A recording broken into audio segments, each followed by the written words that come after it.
Woo. Kenny Woo. You heard that right, folks. That's the laugh of the captain. Oh, dear. The old fish has made it back. Austin, he got a shot up. He made the 40-man roster there for the last couple weeks. Got sent back down for the playoffs. The pulse rate's high, isn't it? Oh, it's up there. It's a little high. The absolute fan base of this thing has skyrocketed in the last year, too. Is it about to take a plummet? It's, let's just say people are listening. Okay. People sure are listening. So, Nolan, we got, obviously, if we have any trouble with any of the questions today, I think we brought an encyclopedia and a library of books.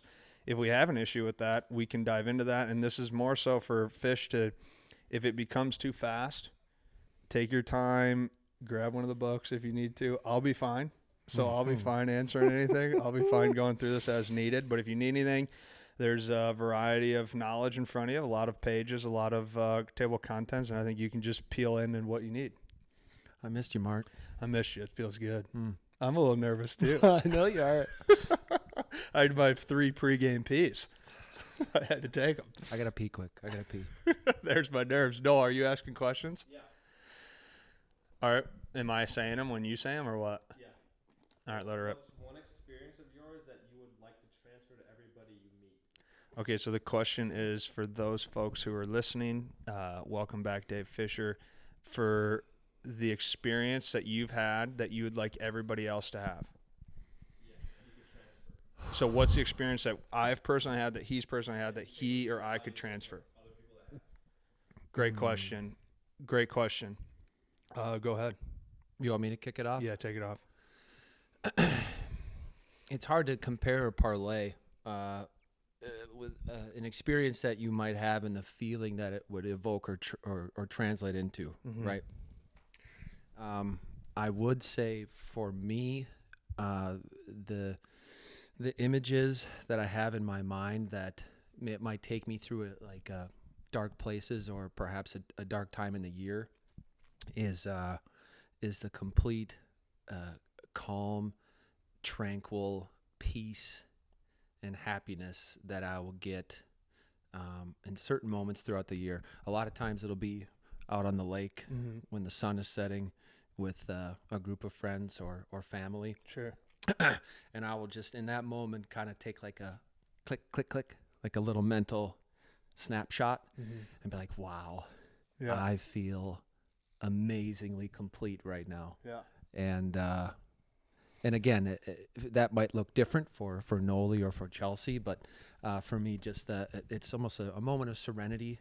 Just a very resting, calm peace of happiness is, for me, that's what it looks like, and so that's what I would wish upon everybody else. Question for you there, because I know that you do that. I've taken part in those experiences with you many times. You've been there. So when you go into an experience that you know you're going to have, so I know I'm going to go on a boat later with family, friends, maybe people I haven't seen in a while. Obviously, you're a little unique because you do have many times throughout the year where you have like a window of opportunity to be with really close people. And you Right. know, like I could not be home or not see my hometown buddies. But in the grand scheme of things, if I wanted to go fly there next week, I could. Or Sure. they could come here, Mm-hmm. right, where you don't really have that option as much. True. So my question back to you is, do you ever feel like that experience I'm going to have today, does it build up?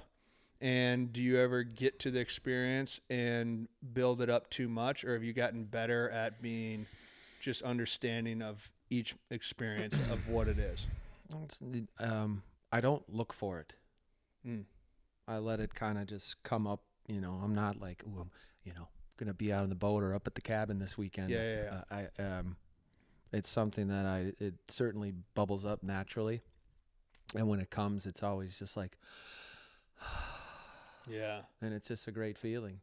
And it's something that, and again, it doesn't, obviously I have a different perspective where I'll be away from a lot of loved ones for a long time. Sure. But it's a feeling that can be used, and you can come back to it no matter where you are or who you are. How do you have and relish it knowing that it's also going to end?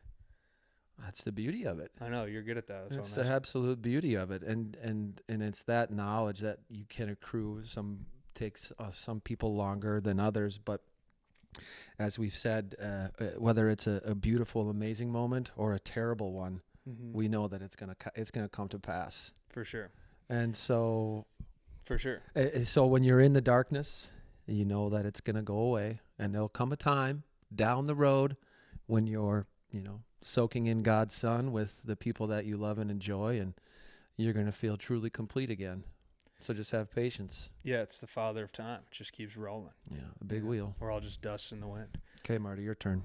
So I thought about it in terms of what came to me after listening to you say that is with an experience. Ideally you'd want to have people have certain experiences that you've had because it was awesome, and that's why it was a good experience. So that's what I went with. yeah, so I mean, you look at it as experience of playing professional sports. I think that those things are really cool. I think that, college, that stuff is fascinating, like getting a job, being with your family, traveling the world, doing these certain things. I think experience is cool. Now, to think of how I could get somebody to have that or give that to somebody, it's okay, I'm going to try to twist it here a little bit, and I want you to see if this hits, if this makes sense. Okay.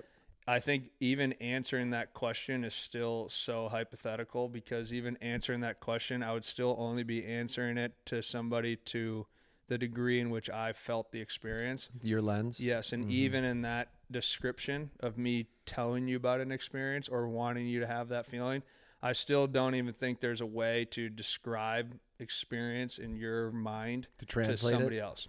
Like, even if I told you what the experience was like, or I wanted you to have the experience, if I could answer that, if I think get out of the hypothetical lens and look at that as like the truest part of that answer, I think that that's still impossible, because even you going to that experience, you traveling, you getting the job, whatever happens, you would have had a laundry list of experience before that moment. So even your entirely different life would still perceive that moment different than I ever have.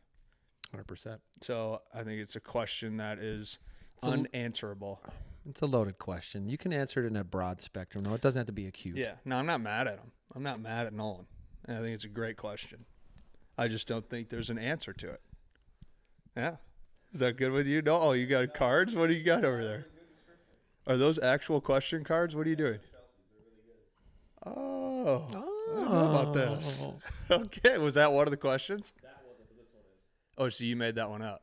Yeah. Oh, that was a dumb question. What job doesn't Good. exist Good to have you now, back. but will exist in the future? What job doesn't exist but will exist in the future is the question. So what job doesn't exist but will exist in the future? You got to think on that one. I mean, I would have to imagine there's got to be a controller of the robots. There's got to be high-end jobs of controlling the robots. If you're running, if there's robots running an entire Target here in 50 years, does the robot run the robots, or does a human run the robots? Do we have to learn how to run robots? It's probably already happening. Yeah, it is happening to a degree, right? So is there going to be a curriculum in the educational system that teaches you how to manage robots? Yes. And that'll be a job. Yes. Oh, you're saying that priority is a job. Yes. It is a job. It has to already be a job, so you're right. But would that be a common job? Like, how would you find that job on Google right now? But will that be a common Googling type job? I think the same way that the internet and learning computers 30 years ago, Yeah. 30 years ago, or 40, or let's say 40, Yeah. someone could have said the same thing. Where now it's natural. To run a computer. Yeah, half the people out there have taken some sort of computer class. So I think to some degree, you're going to get a very large percentage of people that are somewhere in the robotic game or the artificial intelligent game, or in some capacity, there will be smart computers running an enormous percentage of our lives and the cities that we live in. It's already starting. Does the computer run the person? Maybe that's a job. You know what I'm saying? Do they already do that? Do they already do that? Well, Elon Musk talks about that, doesn't he? He already says we're already chipped in. Sure. We're supposed to be chipped in like 25 years, aren't we? Yeah, which I think you are, right? I mean, the phone is... Was I talking to you about the phone as the robot? But it's like the positives of it, but then also thinking about what the phone has done to your thinking, like MapQuest, Sure. you know? Like MapQuest used to be something that you knew how to print off online and then get to the place. I used to drive down to Florida with an atlas. Me and We'd my old follow man, it. we would draw out when I would drive down to Florida. We'd take out the atlas. Atlas? Yeah, I think that's right. And we would write it all down, and I would legit follow the map all the way down to Florida and then all the way back up. And now that was in 2010. Well, when I moved to Minnesota in 2012, my old man and I did that same thing. We just we got in the truck and we drove out here and we just drove. What a great skill to have. It was cool. I think I could do that now. I think I could still do that just from traveling so much. Yeah. I think I could still get to places just off a feel. I feel like I could just feel myself through the country. Okay. Do you? Yeah. Yes. I feel like I've driven enough of it where I could be like, directionally, I think I have a pretty good inner compass. Yeah. Where I could get there. Yeah. Same with me. Okay, my turn. Yeah. It's kind of cheating. I read this book called Homo Deus, which is just an awesome book. The same guy that wrote Homo Sapiens. I can't get the author's name off the top of my head right now, but it's all just a futuristic look about what we could be looking at in the next 100 years and what that means for all sorts of technologies and such. It's already well on the way, but I think there will be a job where someone is writing programs for high-tech surgeries that are done by Robots. Yeah. It's going to happen. So I need a knee replacement. Yep. And a robot would write the surgery out. Somebody would probably write that at first, the program, and Okay. then a robot would just be able to... See, and I would say It wouldn't that's take a positive, doctor. right? It wouldn't take a doctor's hand. You could just go somewhere, and there would be a center where you could go there and clock in, and there would be a program they would put in all your details, and you could get your knee fixed without an actual human having to be there. Wow. I honestly think that sounds cooler. I mean, because there's still, if the robot, in theory, the robot should be nails with precision, right? That would be Eventually, the point of building the robot. once computing power gets big enough and powerful enough, that's kind of where we're headed. Yeah, so the unfortunate part about that would be there'd be no job for the human. But the fortunate part, if that's if that's a precision, guaranteed outcome result, would that be? Is that the point behind the thing? Well, now then on the other side, you have to account for the human touch and intuition. Yeah, Can the that connection, be programmed? the safety. Like imagine going under. A split-second decision that has to be... I still remember 10 years old. I had a hernia surgery, and woke up freaked out. Right, I was freaked out going into it. I mean, they talk to you 2 seconds later. You wake up 7 hours later. And you wake up. I remember this old lady. She was just rubbing my head, and she kept asking me if I needed some water. She kept getting me warm socks. I mean, that was one of the. I don't know who she is, but I remember that. That was a human connection. She gave you a good feeling. She did, and I came out of that surgery. I thought I could take on the world. I was fine because she was rubbing my head. She was giving me that, "You're okay. You're okay." I guess neither of us are really well versed enough to answer that question in like a really good way. Yeah, thanks for setting us up, Nolan. Seriously, appreciate that. All right, 0 for 2, Noli. What do you got for number 3? You could have one question about your future answered, what would it be and why? So if you could have one question, one answer about your future. If you could ask a question about your future and have it answered, what would it be? Will I be okay? Oh, we got the peanut gallery laughing. That one will work. Will I be okay? Will I be okay? Dang it. Will I be okay? It's pretty much how I wake up. I'll be okay. I'll be okay.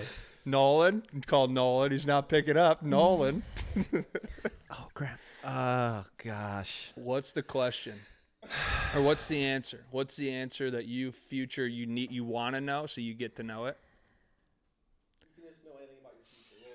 What's one thing you would answer? If I can know one thing Such about a my good future. question. So now that we got so loaded. Now that we get through the truth part of it, let's go. We got that out of the way. Everyone who's listening, shaking their heads, let's all move past this together. We're all going to be okay.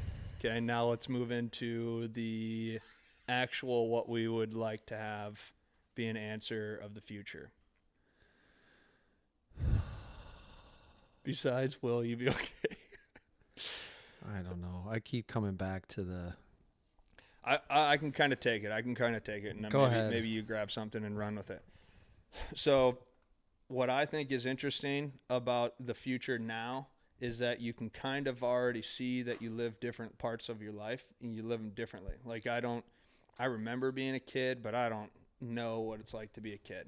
You know, like I don't know what that feels like. I remember going to college, but I don't like that person. I know that was a person of me, but that is not who I am. You know what I mean? Like I remember that there was a Harvey that was bizarre, 19. Yeah, I remember bizarre. that guy did those things and thought the way he thought and did those type of stuff. But I couldn't imagine that. We were talking about this the other day. You'd have to pay me money to go back and be in college. Like if you said to me, go back in college, you know, people always do that. That'd be really fun. You'd have to pay me money to go live with 10 guys that were 19 years old and go and do that again and eat pizza on a Wednesday afternoon. Can't do it. Yeah, I mean that would put me down. I'm tired thinking about it. I would not be okay. You know, so I mean that would not be okay. But the thing is, at the time you could do it. You know, and so what's fascinating about that is those are norms. So when you were 19, your norm of energy, that's what you knew. Now that you know a different type of energy, it requires like a different way of living. Like it requires a different connection, different friendship, different nutritional plan, different sleep schedule, and that it requires a different you, right? Like if I think of this one, and I think this will even help even more. Morning person. I used to think to myself, "Oh, are you a morning person?" Now that doesn't necessarily make sense to me. Like you just get up in the morning. Like it just is better to get up in the morning. I would rather get up early in the morning than be up before noon. Whereas 10 years ago, I would have thought I need to be a morning person. It's so hard to get up in the morning, you know, but then you shift, and just without going through the whole process of how that happens, you shift, you naturally transition. And now you just have a new lens. Like you have a new way of, if I don't get up, if I don't drink water, if I don't eat well, if I don't move today, I'm going to feel bad. Do you know what I mean?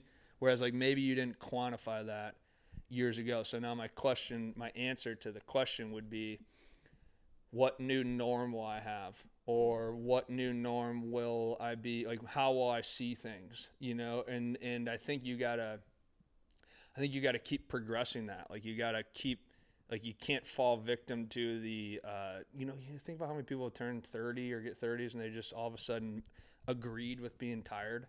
Like that's such a cop-out, you know, that's such a BS statement. So now when I'm 40, what could I understand or know now? And 50, what can I understand and know now? And what norm will that be? So I think it'd be cool to know what norm that you could have in 10 years from now and then possibly accelerate that process. Good breakdown.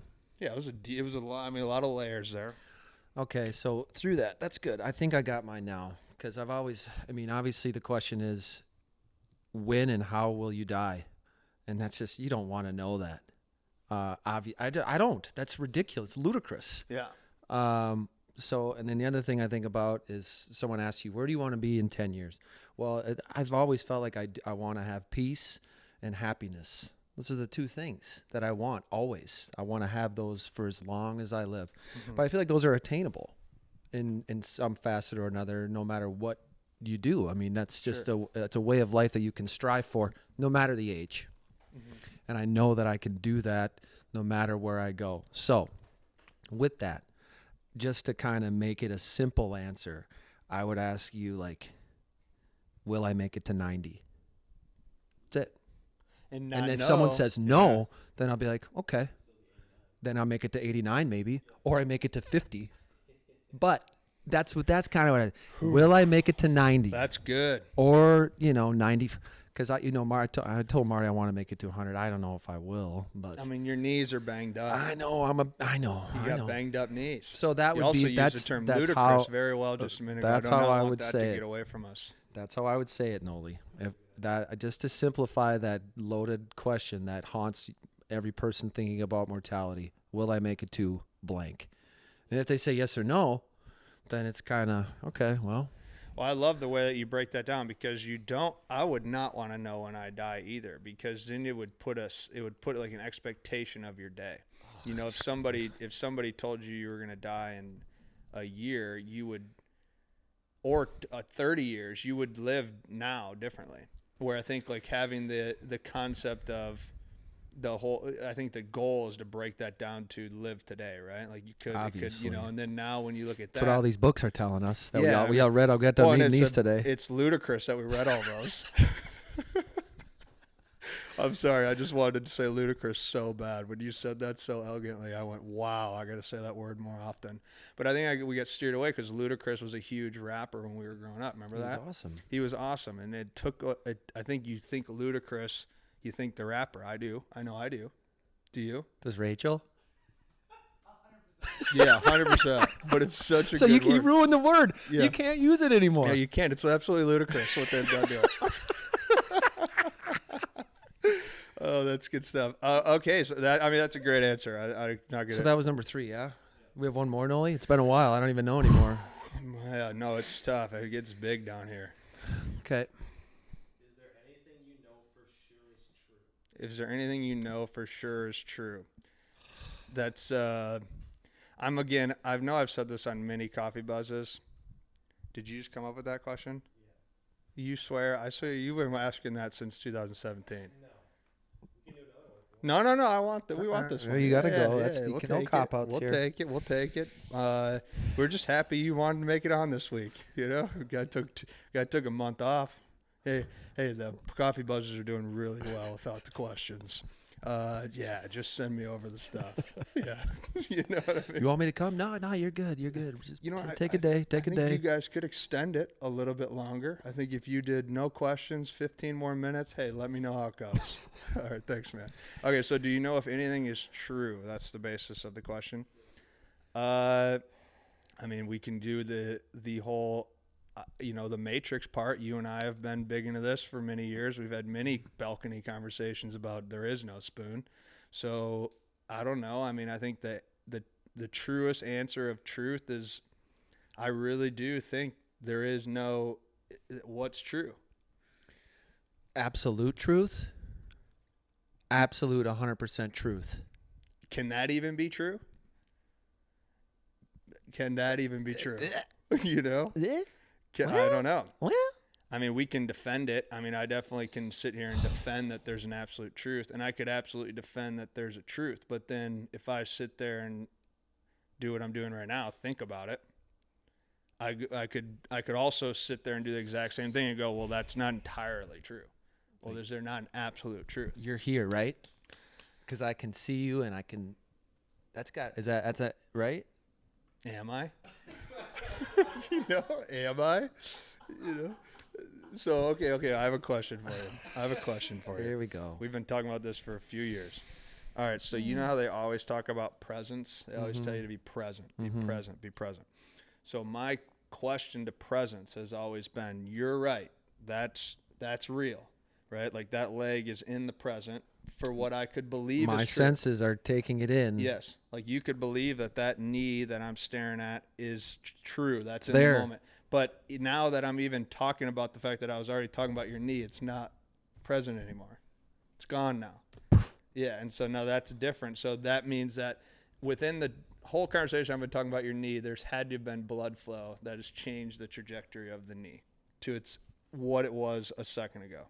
That's what we've been told. That's what we've learned. So then now, okay, so we can make that's a different one. Now we can talk about the mind. So the mind, if your mind is always working past and future, always, right? Always working in that capacity. And the goal is to try to decrease that down to the present, to the absolute present. My question is, one, if you were ever actually present, you would never digest it well enough to be able to ever recognize that you were in it. Just be You'd be present. floating. Yeah, like I wouldn't know how to respond to you, because if you ask me a question, I'm already instantaneously thinking in the future. You haven't been holding on to any of the Right. any if of I your say, past experiences. Yeah, if I say, "Hey, Dave, what's up?" By the time I say, "Hey," I'm already projecting in that split moment what's, and in that moment up. Like I'm already thinking the moment ahead. Even if it's just a split second, my mind is just thinking the very next millisecond ahead. So how could I ever be completely there? totally present and only there? Exactly. Is that a new question? Is that even possible? I don't know. Well, we did that Qigong on Monday, and I was breathing, and I swear my arms were moving, and I was not telling them to move. Like something was going on, and that Qi in me was Chiing. I mean, I was Chiing. It might have been gonging. It very well could have. So I don't know. I think that's a fun conversation. I'm not going to sit here and say that I'm right. I think that Marty and I are what's the two wrong guys to ask that question. 100%. You cannot 100%. So it's a cop out. I mean, we've had conversations like that, you and I saw you sitting by a lake 7 days later, and you left for the lake that day. Dave, you showered yet, Dave? Dave, you showered? Dave, you eat? Just trying to get present. I'm still thinking, Marty. I don't know. I don't know if there's any truth we can take. Anyone, and we got some background audience here. Okay, absolute truth. If you don't drink water, you're going to die in 3 days. How about that? What did she say? She just rattles back, "What does death mean?" Good luck. Get another closet full of books. Bring them up here. Get them up here. Get We got to read some more. Bring up the audibles. Bring up the rest. Where are you going? No, actually going to get more books, or are you calling it a day? I think he's calling it a day. Okay. That was my absolute truth, Yeah. and that's all I got. Yeah, that's So make sure you hydrate today, folks. Hydrate up. Keep breathing, and there is no spoon. Cheers.